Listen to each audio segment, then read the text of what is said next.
The bar went silent as a crack echoed when his hand struck her cheek. The man, a broad-shouldered sergeant on leave, sneered down at her. "You don't belong here. This bar is for real soldiers." She said nothing, just turned back with calm eyes sharp as glass. Then in one fluid motion, she twisted his wrist backward, swept his leg, and sent him crashing through a wooden chair.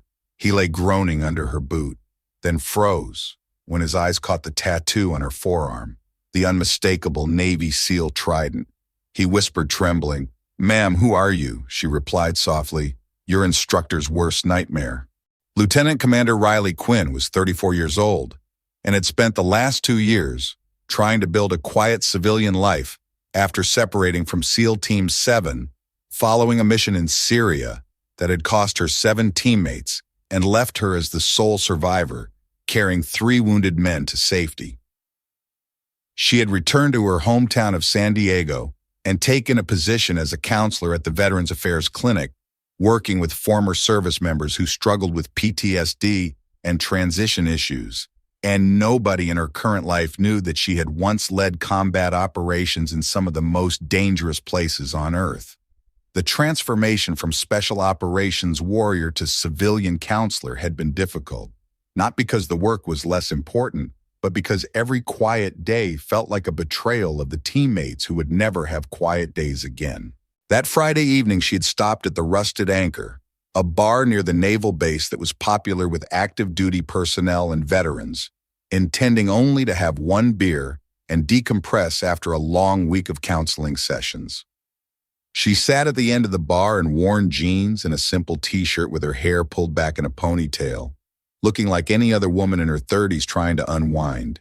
And she deliberately avoided eye contact with the groups of loud military men who were celebrating someone's promotion or deployment or return. At the other end of the bar, several sergeants were drinking heavily and talking in voices that carried across the room about women who didn't understand military culture and shouldn't pretend to, and Riley could feel the conversation heading toward trouble, but she stayed quiet and focused on her beer. One of the men, Sergeant Mike Hanley, who had clearly consumed more alcohol than his judgment could handle, noticed Riley sitting alone and decided she would make an easy target for whatever he was trying to prove to his friends. He walked over with the swagger of someone who had never been seriously challenged and said loudly enough for the entire bar to hear, "You're lost, sweetheart. This isn't yoga class or wherever you think you are. This bar is for people who've actually worn the uniform." Riley looked up at him with an expression that gave away nothing and replied in a calm voice, "Just having a drink, Sergeant. You can relax and go back to your friends." Her lack of visible fear or intimidation seemed to anger Hanley more, and he leaned closer while pointing at a faint scar on her wrist. "Cute scar. Did you get that from a paper cut while typing emails? Or maybe you hurt yourself opening a wine bottle?" Riley set down her beer carefully and said nothing. Her silence somehow more powerful than any verbal response would have been, and the bartender who had been watching the interaction started to move toward them. One of Hanley's friends called out, "Mike, leave it alone. She's different. Trust me, you don't want this." But Hanley was too drunk and too committed to backing down now. He grabbed Riley's shoulder roughly, intending to spin her around and assert his dominance. And when she calmly removed his hand without apparent effort, his alcohol-soaked brain made the worst decision of his military career. The slap that connected with her cheek made a sound that silenced the entire bar, and for one frozen moment, everyone expected the small woman to either cry or run.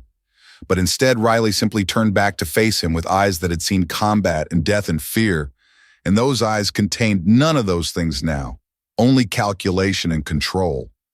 What happened next took approximately 3 seconds, but would be discussed in that bar for years afterward. Riley moved with the kind of fluid precision that only came from thousands of hours of hand-to-hand combat training, first twisting Hanley's wrist in a way that forced him off balance, then sweeping his leg with her foot while using his own momentum against him, and finally guiding his falling body through a wooden chair that had the misfortune of being in the trajectory. The crack of splintering wood mixed with Hanley's grunt of surprise and pain, and then he was on his back with Riley's boot resting lightly on his chest, not pressing hard enough to hurt, but positioned perfectly to control any movement he might attempt. As he lay there stunned and trying to process what had just happened, his eyes focused on Riley's forearm, where her sleeve had pulled back during the brief confrontation, and he saw the tattoo that made his blood run cold. The Navy SEAL trident was unmistakable even to a drunk sergeant, that distinctive eagle clutching a trident and anchor that was earned only by completing the most brutal training in the American military and serving in one of the most elite special operations units in the world. Hanley's face went from angry red to pale white as the implications sank in, and he whispered in a voice that mixed fear with shame and disbelief, "Ma'am, who are you?" Riley looked down at him with an expression that wasn't angry or vindictive, just tired and slightly disappointed, and she replied quietly enough that only people nearby could hear, "Someone who's been trained by the best warriors in the world, and your instructor's worst nightmare if you don't learn respect." Inside Riley's wallet, carried with her everywhere, was a small wooden card engraved with words that kept her grounded. LT, Riley Quinn, SEAL Team 7, for those who didn't make it home. She touched it every morning as a reminder of why she had survived when 7 better people had not. By the next morning, the story had spread through the entire military community in San Diego, with various embellished versions claiming that Riley had broken Hanley's arm, or knocked him unconscious, or performed some impossible martial arts move from a Hollywood film. The truth was simpler, but somehow more impressive. She had controlled and neutralized a larger opponent using minimal force and perfect technique, demonstrating the difference between someone who knew how to fight for show and someone who had fought for survival. Riley arrived at her office at the VA clinic as if nothing unusual had happened, greeting colleagues normally and preparing for her scheduled counseling sessions. But her coworkers had obviously heard the news and looked at her with a mixture of new respect and curiosity. One of the other counselors, a former Army nurse, asked carefully, "Did you really take down a drunk sergeant at the Anchor last night?" Riley shrugged while organizing her notes and replied, "He struck first. I responded appropriately. It's over now, and I'd prefer not to discuss it." The simple confirmation that something had indeed happened sent ripples through the office, because Riley had worked there for 2 years, without ever mentioning her military background beyond saying she had served in the Navy, and now everyone was pulling up whatever information they could find about Navy SEALs and wondering what else they didn't know about the quiet counselor who seemed so gentle with traumatized veterans. Around midday, a military jeep pulled up outside Riley's office and Captain Reynolds climbed out, the same officer who had commanded her during her final deployment and who had tried unsuccessfully to convince her to stay in the service after the Syria mission. He walked into her office without knocking and looked at her with an expression mixing amusement and concern, saying, "Still can't stay out of trouble, can you, Quinn?" Riley stood and replied with a slight smile, "He disrespected what we stand for. He needed a reminder about respect in the uniform, even if neither of us was wearing one." Reynolds looked at her with the kind of understanding that only came from shared combat experience. "You still wear it even without the fabric. That's why you responded the way you did. Once a SEAL, always a SEAL, regardless of what's on your back or your paperwork." They spent the next hour talking about things neither of them usually discussed: the Syria mission that haunted Riley's dreams and Reynolds' memories, the 7 teammates who had been killed in an ambush that intelligence had promised wouldn't happen, and Riley's desperate fight to keep 3 wounded men alive while calling for extraction that took 4 hours to arrive. Reynolds asked gently, "Have you processed it yet? Have you forgiven yourself for surviving when they didn't?" Riley looked out the window at the San Diego sunshine and replied, "I refused the medals because it wasn't victory, it was survival. And survival isn't something to celebrate when 7 families got folded flags instead of their sons or fathers or brothers." Meanwhile, Sergeant Hanley was dealing with consequences of his own as his commanding officer had suspended him pending investigation of the assault charges that the bar owner had filed. The military took allegations of violence against civilians seriously, and the fact that his target had turned out to be a decorated SEAL only made things worse, because it suggested Hanley had severely misjudged both the situation and the person. After 2 days of considering his options, Hanley did something that took more courage than he had shown in years. He looked up Riley's office address and drove there to apologize in person. He knocked hesitantly on her door, and when she opened it, wearing professional attire and reading glasses, he could barely meet her eyes. "Ma'am, I came to apologize for my behavior at the bar. I was drunk and stupid and disrespectful, and then they told me who you are and what you've done, and I'm ashamed." Riley studied him for a long moment before responding, noting that he was sober and seemed genuinely remorseful rather than just trying to avoid punishment. And she said, "Then don't be ashamed, Sergeant. Being ashamed doesn't help anyone. Instead, be better than the person who raised his hand to a stranger in a bar. Learn from this mistake and make sure you never repeat it." Hanley came to attention with military precision and rendered a salute that Riley returned despite being in civilian clothes, and he said with conviction, "Yes, ma'am. I will be better. Thank you for the lesson and the mercy you showed by not hurting me worse."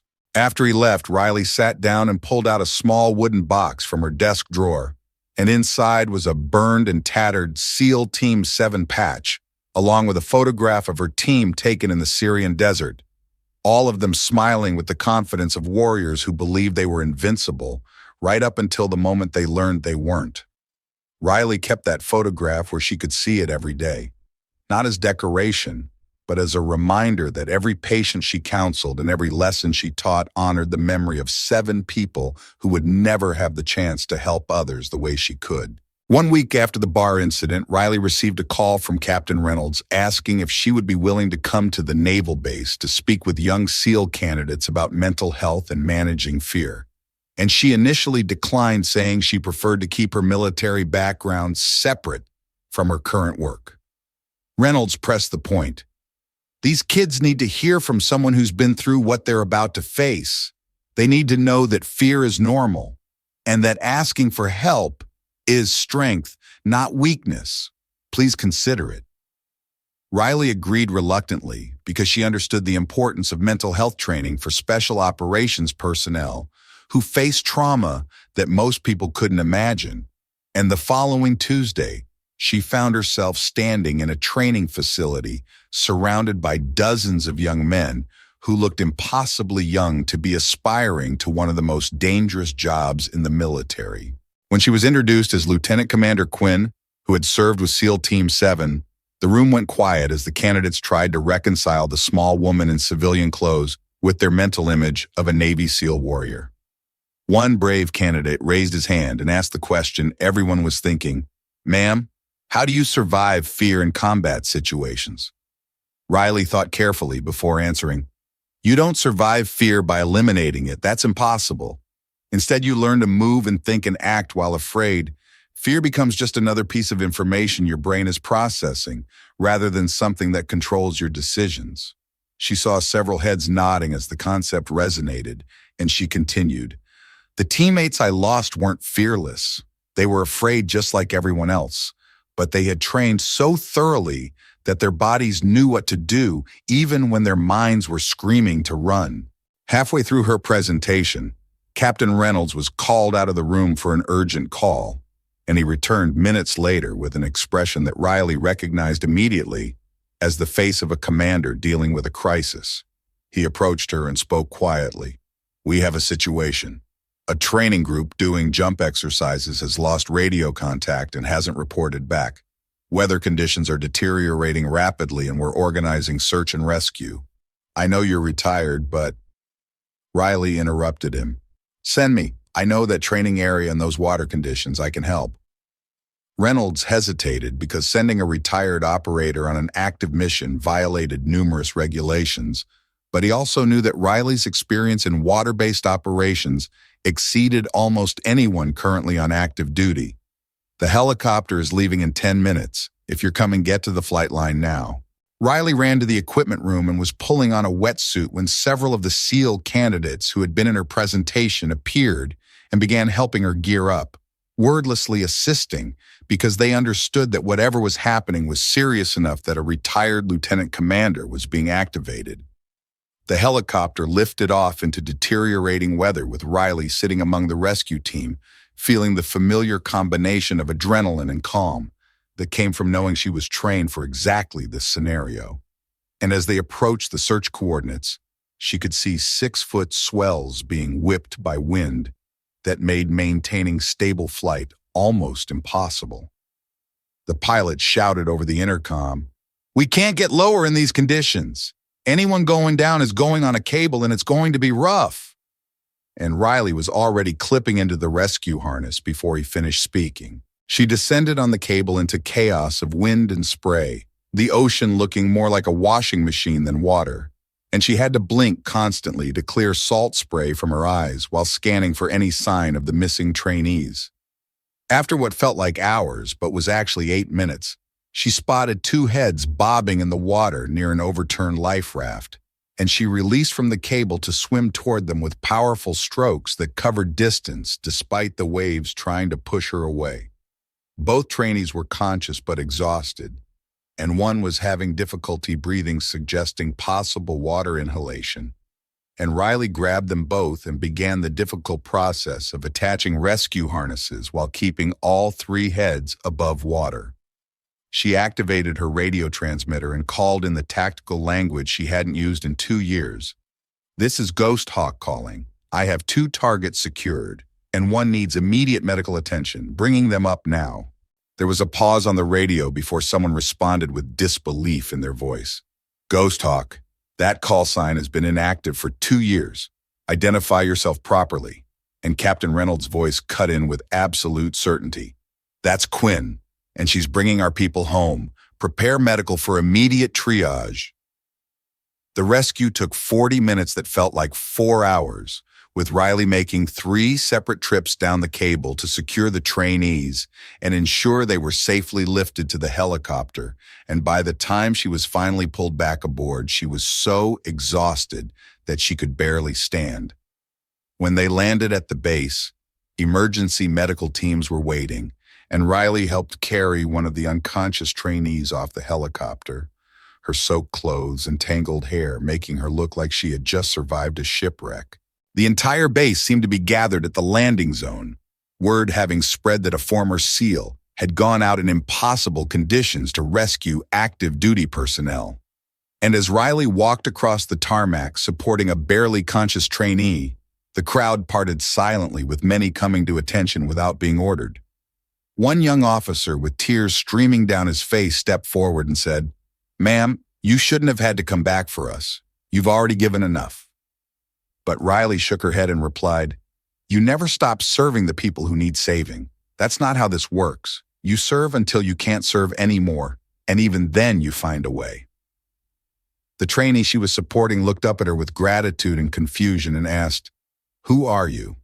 And she smiled tiredly while answering, "Just someone who remembers what it's like to need help and how good it feels when that help arrives." If you believe strength is silent but unstoppable, type "I believe." Within days, the story had spread throughout the military community, not the embellished barroom version, but the real account of a retired SEAL risking her life in dangerous conditions to rescue trainees she had never met. News outlets requested interviews, which Riley declined uniformly, instead releasing a brief statement through the Navy Public Affairs Office that read simply, "The story isn't mine. It belongs to the young service members who survived, and to the rescue team who got us all home safely." Captain Reynolds tried to nominate her for recognition, but she refused to accept any awards, explaining that she had only done what any SEAL would do in the same situation, and that decorating her for basic competence would diminish what actual heroism looked like. Sergeant Hanley, who had been following the news about the rescue while serving a suspension, appeared at the base ceremony honoring the rescue team, wearing his dress uniform and looking uncomfortable but determined. When he saw Riley standing off to the side, trying to avoid attention, he walked directly to her and said loudly enough for nearby people to hear, "Ma'am, I was the fool who raised a hand to you in that bar, and I'll carry that shame for the rest of my life. But I wanted you to know that watching how you've handled everything since then has taught me more about honor and service than 4 years in the military." Riley looked at him and replied gently, "Then carry it right, Sergeant. Not as a burden that weighs you down, but as a reminder that helps you be better than you were." General Mason, the base commander who had flown in specifically for the ceremony, approached Riley and attempted to present her with the Navy Cross for her rescue actions. But she politely declined and instead asked that a memorial be created for her fallen SEAL Team 7 teammates. The general agreed and ordered a stone memorial installed near the base entrance, and Riley insisted on writing the inscription herself, which read, "Those who stand in silence still protect the free," a phrase that captured everything she believed about service and sacrifice. At the dedication ceremony, Riley placed her SEAL Trident pin on the memorial rather than wearing it, saying quietly, "They earned this more than I did. They paid the ultimate price while I just kept breathing." The ceremony ended with the entire assembled formation standing at attention as taps played across the base, and Riley stood with tears streaming down her face while thinking about 7 teammates who would never hear that song played in their honor. General Mason approached her afterward and said, "You know they would want you to keep living, to keep serving, to keep making their sacrifice mean something." And Riley nodded while replying, "That's what I'm trying to do, sir. Every patient I counsel and every lesson I teach is another way of honoring their memory and justifying why I survived when they didn't." If you respect those who fight battles we'll never see, comment respect. 1 year after the bar incident and the rescue mission, Riley had used the attention from both events to establish the Silent Strength Center, a nonprofit organization providing free counseling and skills training to veterans and military families. The center occupied a renovated warehouse near the San Diego waterfront, and its walls displayed photographs of service members from all branches and eras, creating a space that honored military service without glorifying war. Riley taught classes on managing PTSD, controlling fear responses, and building resilience, drawing on her own experiences to help others navigate the difficult transition from military to civilian life. During the center's grand opening, Captain Reynolds spoke to the assembled crowd of veterans, active duty personnel, and community supporters. "Once a SEAL, always a SEAL, not because of the combat or the missions or the training, but because of the character that makes someone willing to serve others at great personal cost." Riley Quinn embodies everything that phrase means, and this center represents her continued service to people who need her skills and experience. Riley stood beside him, looking uncomfortable with the praise, but understanding its importance for the center's mission. And when it was her turn to speak, she looked out at the diverse crowd and said, "The world thinks strength is loud, that it announces itself and demands recognition. But real strength is quiet. It shows up when needed, and it heals rather than destroying." In the back row, Sergeant Hanley sat with several other service members who had either received counseling at the center or supported its mission. And he smiled with genuine pride as Riley spoke about second chances and learning from mistakes. After the ceremony ended, a group of young SEAL candidates approached Riley and stood at attention before offering a simultaneous salute, and she returned it while saying, "Never salute me for surviving. Salute the ones who taught me how to serve and who gave everything so that others could keep serving. They're the real heroes, and I'm just trying to live up to their example." The final scene showed Riley at sunset standing beside the SEAL Team 7 memorial that had been erected at the base entrance, her hand resting gently on the stone while wind moved through nearby flags. She whispered to the names carved in granite, "I made it back. I'm still serving. I'm still trying to make your sacrifice mean something." In the distance, a formation of SEAL candidates ran past during their evening conditioning, and several turned their heads toward Riley before returning to attention, understanding without being told that they were passing someone who represented everything they aspired to become. If you believe real heroes don't need to speak to be heard, subscribe to LN Steel Heart Stories. Real people creating real stories, not mass-produced AI.